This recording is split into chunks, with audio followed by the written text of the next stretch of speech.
Olá, aqui Cláudia Canevisques, professora de vocês da disciplina de Fundamentos do curso de Artes Visuais. Nesses vídeos, eu vou estar falando sobre o Vygotsky, mais precisamente sobre esse livro aqui, que é o livro, é o livro que a gente está trabalhando na disciplina. Mas para trabalhar com o nosso livro, né, que é Imaginação e Criação na Infância, a gente vai, antes disso, falar um pouquinho sobre o Vygotsky e falar um pouquinho sobre as teorias mais fundamentais dele, ok?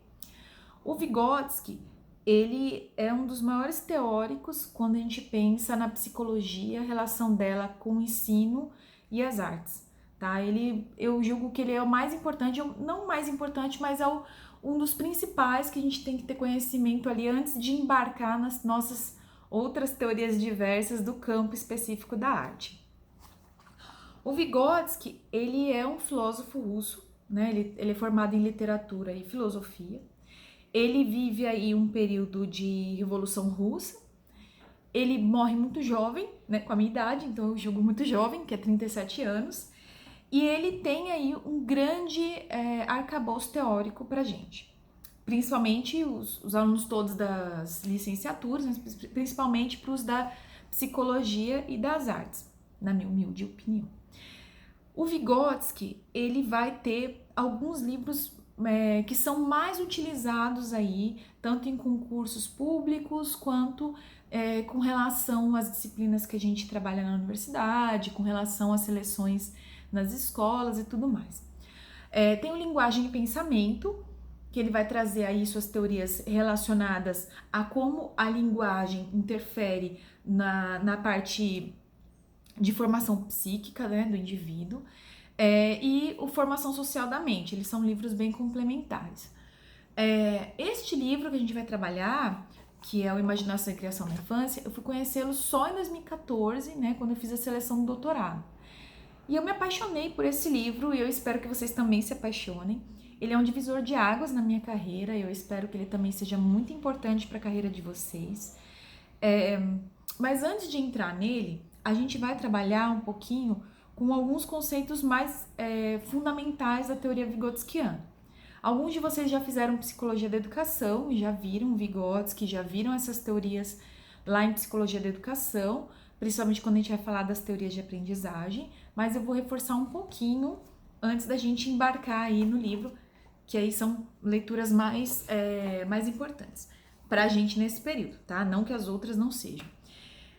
Nessa divisão, eu vou colocar... A gente vai dividir esses vídeos em 4 vídeos para não ficar tão pesado e não ficar tão longos também, que vocês vão ficar um pouco cansados.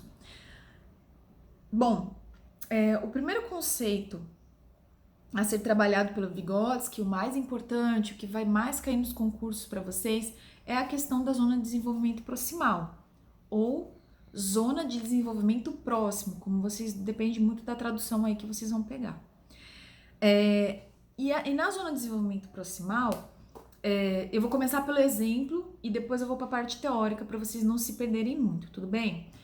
Digamos o seguinte, você é o professor da disciplina e para fazer uma analogia, eu vou utilizar a relação do ponto de chegada. O que é o ponto de chegada? É aquele conteúdo que você quer que o aluno compreenda, que ele domine, que ele desenvolva, certo?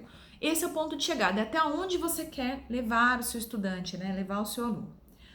O ponto de partida é onde o estudante está hoje, né? Então, assim, quais são os conhecimentos que ele já domina, o que ele já sabe e tudo mais. Só que os seus alunos, eles não estão no mesmo porto. Então, pense que você é um comandante do navio e o seu ponto de chegada é Manaus. O seu ponto de partida, o teu ponto de partida mais distante vai ser Belém.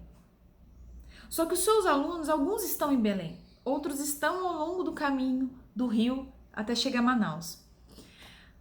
Você não pode simplesmente seguir o caminho sem criar uma ponte, sem criar um meio desses alunos entrarem no barco, sem atracar em cada porto, sem fazer com que eles compreendam e que eles se relacionem, né? Criando elos ali que vão fazer com que aquele conhecimento que ele já tem se ligue àquele conhecimento que você deseja passar. E isso não é uma tarefa simples, tudo bem? Mas não é impossível também, tá bom? Vamos lá. Dentro dessa questão da zona de desenvolvimento proximal a zona de desenvolvimento proximal é que entre aquilo que o aluno já sabe e aquilo que ele pode dominar, tem um universo. E esse universo também pode se desdobrar em outros diversos conhecimentos, ok? A zona de desenvolvimento proximal, ela vai ser dividida, então, em 4 estágios, ok? No primeiro estágio, é o estágio de interação. Então, não existe um conhecimento em que o conhecimento ele não se dá por osmose. Eu sou um indivíduo, Isso é uma coisa que a gente escuta bastante entre os artistas, tá? Então, tomem cuidado para vocês, artistas, não saírem por aí falando bobagem. Muitos artistas que eu conheço, quando você pergunta para ele, tá, mas de onde vem a sua inspiração? Onde que você aprendeu? Como que você desenvolveu sua técnica? Não. Isso aqui eu aprendi sozinho, isso aqui é uma teoria minha, totalmente inovadora, totalmente original, ninguém nunca fez isso no universo. Ok? Então você é um ET que acabou de desembarcar na Terra, né? Acabou de chegar aqui e trouxe a sua arte vinda de outro lugar. Porque se você não tem influência de nada, nem de ninguém, é no mínimo estranho e é uma formação de frase bem esquisita, então vocês pensem muito bem antes de vocês saírem por aí falando isso. Bom, mas continuando, primeiro estágio é o estágio de interação.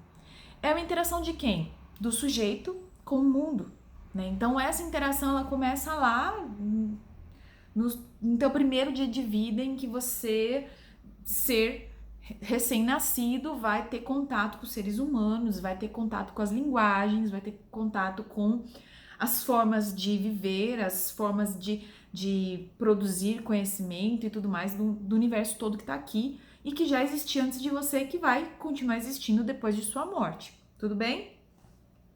Essa interação entre o mundo e o sujeito é a primeira interação que fornece elementos para que esse sujeito se constitua enquanto ser humano.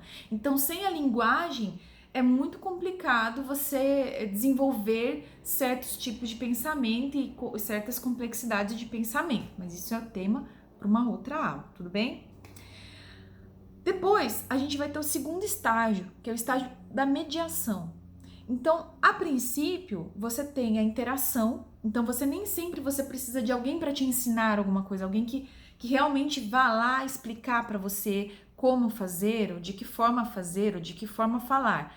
Mas você, vendo as outras pessoas e estando em meio a essas pessoas, você vai absorver determinados conhecimentos, até mesmo o de ficar ereto, né, de ficar em pé. A gente fica em pé por uma imitação, né? Você vai... amigos psicólogos podem me corrigir também, tá? Não tem problema. Mas você vai ter aí uma interação com o mundo e vai começar a captar esses elementos do mundo e interiorizá-los. Depois, o segundo estágio é o de mediação. A mediação, ela é feita pelos pais e pelos professores. É aquele momento em que você tem pessoas que querem te passar determinados conteúdos e uma pessoa que vai receber e compreender e desenvolver esses conteúdos que estão sendo mediados. Depois você tem a parte da internalização, que é realmente quando você vai conseguir compreender esses conhecimentos e desenvolver esses conhecimentos. E o quarto estágio, enfim, é a zona de desenvolvimento proximal, que é quando você consegue dar complexidade para esses conhecimentos que você está recebendo, tudo bem? E daí a gente vai ter outros elementos também da teoria vigotskiana, que são as funções superiores e inferiores, as questões relacionadas à comunicação e as questões relacionadas à criação. Esse livro aqui que eu trouxe para vocês, ele por que eu julgo ele importante, porque é ele que a gente vai trabalhar na disciplina. Lembrando, recapitulando, o primeiro livro que a gente trabalhou foi o do Paulo Freire. A questão nesse livro, por que a gente trabalhou do Paulo Freire primeiro? No livro do Paulo Freire, a gente trabalhou questões mais, não vou dizer superficiais, mas mais simplificadas.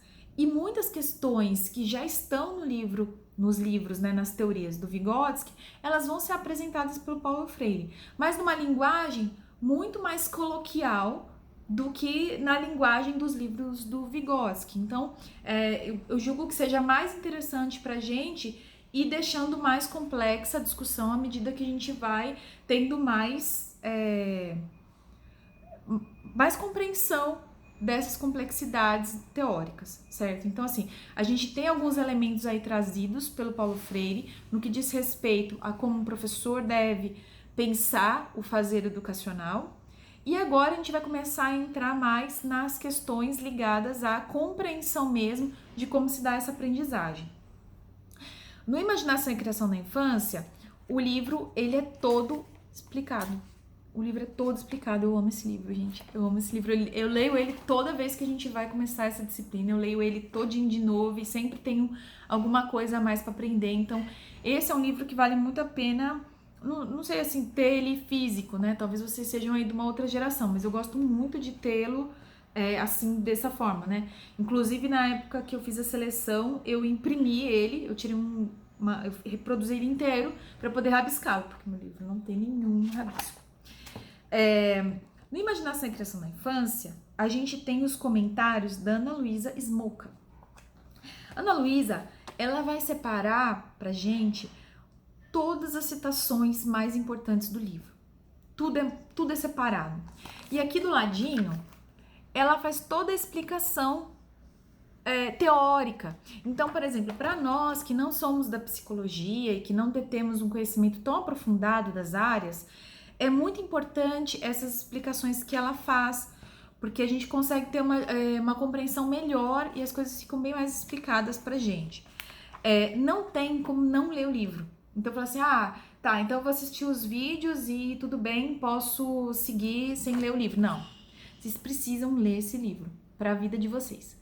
Ele não é um livro difícil, né? Embora ele seja um livro do Vygotsky, vocês às vezes dá até uma coisa tipo, nossa, né? Vamos ler um livro da psicologia e tudo mais. Não, gente, é bem tranquilo de ler, mesmo porque ele tem os comentários ao lado, então ele é todo explicadinho. E tem mais uma coisa, a partir das leituras que a gente faz, é muito interessante a gente ver um livro que foi escrito no início do século passado ser tão importante pra gente no sentido de que a gente consegue pensar em exemplos muito práticos e muito contemporâneos para cada uma das explicações teóricas dele. E como ele desmonta muito senso comum que a gente tem ainda dentro da universidade. Então, às vezes a gente escuta aí alunos que estão no 7º, 8º período falando coisas bem complicadas a respeito de criação e de imaginação, de como se dá os processos criativos.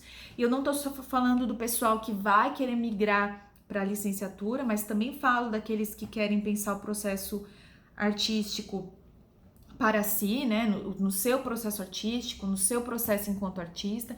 Então, mesmo para essas pessoas, é muito importante fazer a leitura, entender e compreender esses elementos, para que vocês também possam entender e compreender os elementos do seu processo artístico e como vocês podem ser facilitadores da construção desse processo artístico dos estudantes que estão aí junto com vocês, tá bom? E a gente vai para o próximo vídeo que a gente vai falar a respeito já dos capítulos.